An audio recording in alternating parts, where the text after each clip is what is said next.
Sometimes I like to imagine, what would it be like to be walking along that road with Jesus? What would it be like to be there with him, walking between the villages, feeling that road rocky and packed under our feet, watching the dust devils go swirling by and the ebb and flow of conversation paced by the distance between villages? What would it be like to hear his words directly from him and be able to reflect on them? And who would be along? Who would be in the crowd? Who would take an afternoon to walk between villages and have that time? Who would be there? Well, we know the disciples would be there. These are the ones that Jesus went and found in the middle of their most ordinary days and said to them, "Follow me." And they left behind everything that made up who they had always been. Everything that defined their days and who they knew themselves to be, they left in a moment simply because of the one who called them and said, "Follow me." So the disciples would certainly be there. They were probably the ones closest by around Jesus, sort of huddled around him there, the ones leaning in for every word, repeating key phrases to each other, anxious to hear everything, and even starting to look like Jesus, starting to walk like him a little bit, and just trying to pattern themselves on him as much as they could. And over there, maybe, would be a group who you could tell from their nice clothes and the rings on their fingers, they were the Pharisees. They were the folks who had devoted themselves to God, to learning every nook and cranny of God's word and knowing as much about it as possible. They're good people, but them being there, man, that caused some muttering. Because they're kind of goody two-shoes. They're kind of, they make other people sort of sit up a little bit straighter.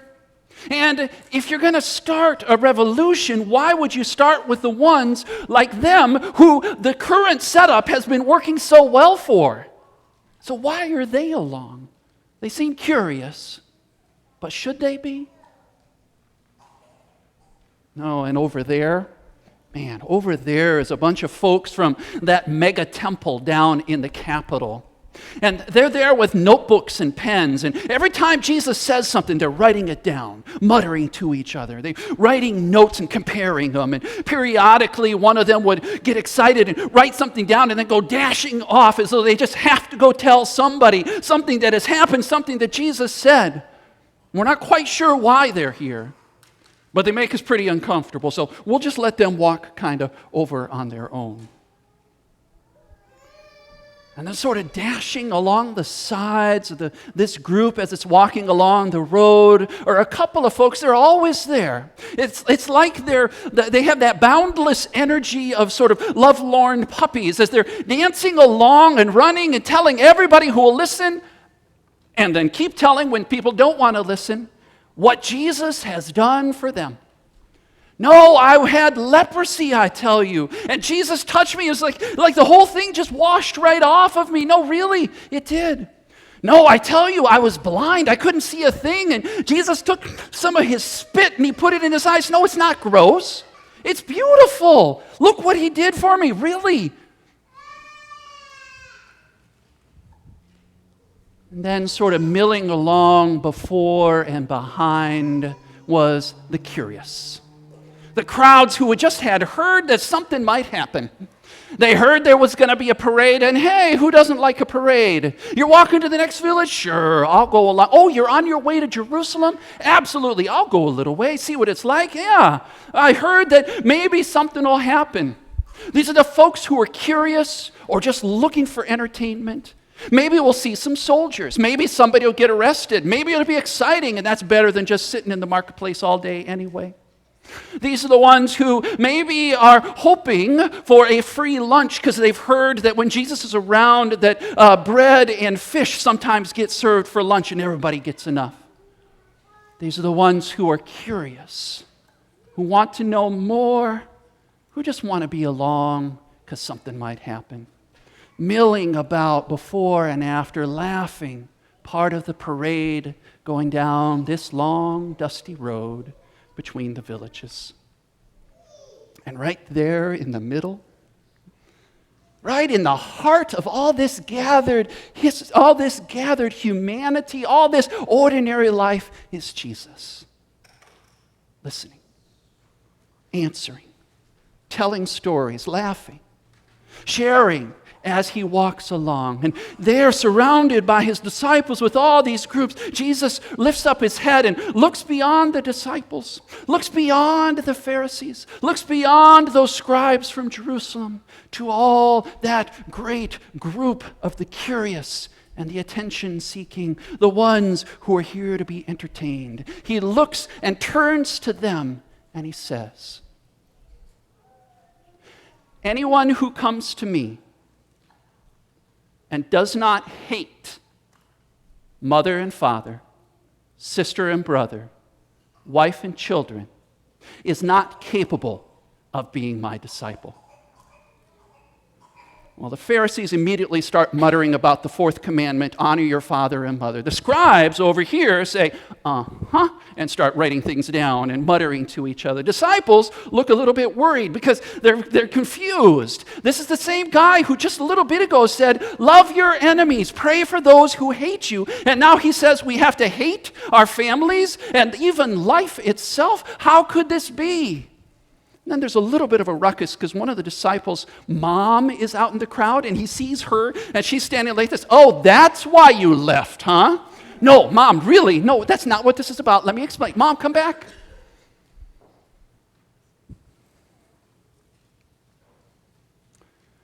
Jesus lifts his head and looks at the crowd again and he says, anyone who does not carry his cross and follow me is not capable of being my disciple. Oh, this is a crowd that knew crosses. Every one of them had seen that long walk carrying a cross, maybe even a friend. They had seen the people in their own villages carrying that heavy, splintery wood down the streets of the village, outside that long walk out to the outskirts of the village.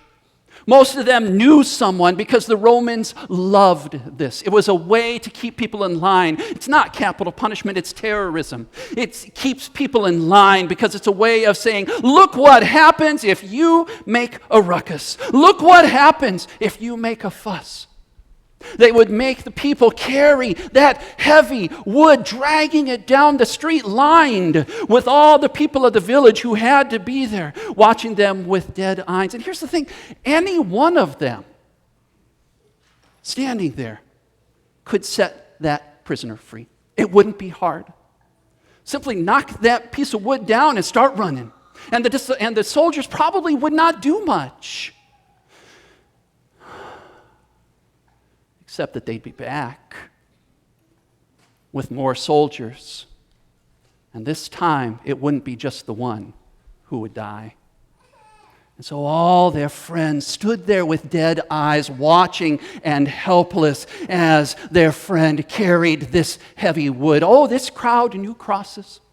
They knew that the Romans used this as a way to say, look what happens. Made sure the crosses were outside of town so everybody could see. This is what happens if you try to upset things the way they are. This is what happens if you try to start a revolution. This is what happens if you don't toe the line. Oh, this crowd knew crosses. Jesus said, no one who does not renounce everything they have is capable of being my disciple. Well, you could watch that sink in. You could watch people get uncomfortable with that. The Pharisees, who clearly had been treated well by society and had a lot of stuff, they started to squirm. The scribes over there looked mutinous and murderous and wrote things down. Even the disciples looked worried. Renounce everything? Renounce everything we have? All the things that make us who we are? Hate family? Carry our cross? Some days, I like to imagine what it would be like to walk along there with Jesus. Walk along that road and hear him speak, hear those words, and let them penetrate inside me. And then there are some days I'm not sure I want to be there. Because this is hard words. These are hard words Jesus has for us today. And they were hard then, and they are hard now. Even to know that the word that we translate as hate doesn't necessarily have that sort of gut-turning sense of just outward, that sort of gut-turning sense of emotion that we have when we use the word hate. It was more about where you set your priorities. And Jesus, in some ways, is saying, don't let family decide who you are. Don't let work define who you are. Don't even let your favorite football team define who you are.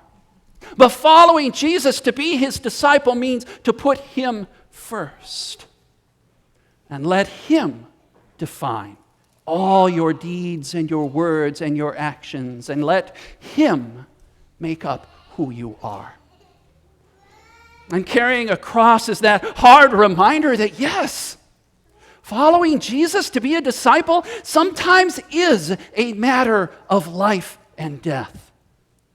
And even if it doesn't mean dying as a martyr, still it means to die to everything the world says we're supposed to be. All the things the world says make up who we are. And Jesus says, no, you don't understand. That's not the deeper reality. And all the things that we collect around us, all of the memories that they represent for us, the trinkets and the gadgets and all these things that either help us live or maybe remind us that we are alive, all of those things that are fine, except that they have this way of possessing us, of getting into us until we can't give them away, and suddenly they've got us, don't they? Our stuff can get us and hold us and make us who we are. They too want to tell us who we are. These were hard words back in Jesus' day, and they're hard words for us today. To be a disciple means putting Jesus first. And that means, it can mean that we have to die.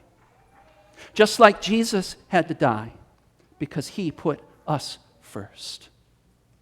To be a disciple of Jesus is to put him first and let him make us who we really are. And reveal to us, help us to know who God really made us to be.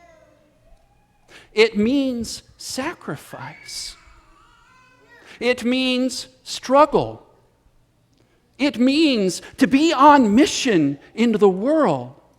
To be invited into Jesus' work in the world. To be his invading army because God is invading the world with grace. God is invading the world with mercy. God is invading the world with forgiveness. And we are invited to be part of that great work. To be a follower of Jesus, to be a disciple of Jesus means putting him first. And so Jesus walks on. There on that rocky road, on that dusty road between villages, surrounded by all sorts of people. Jesus walks on to Jerusalem, knowing this is his funeral procession. Knowing that in Jerusalem there is a cross waiting for him. Knowing that this means humiliation and suffering and pain and death. All the things that the world says makes up a failure. And God says, no, that is my triumph. For that is where the whole world would know that there is no place where he cannot reach, and no place where his mercy will not go, and no place where he will not come first, and no place where his love cannot reach. Jesus walks on, step by step, coming to Jerusalem, coming to the cross to open up heaven. Abundant life for all, forever, for all his disciples who believe and trust in him. Jesus walks on.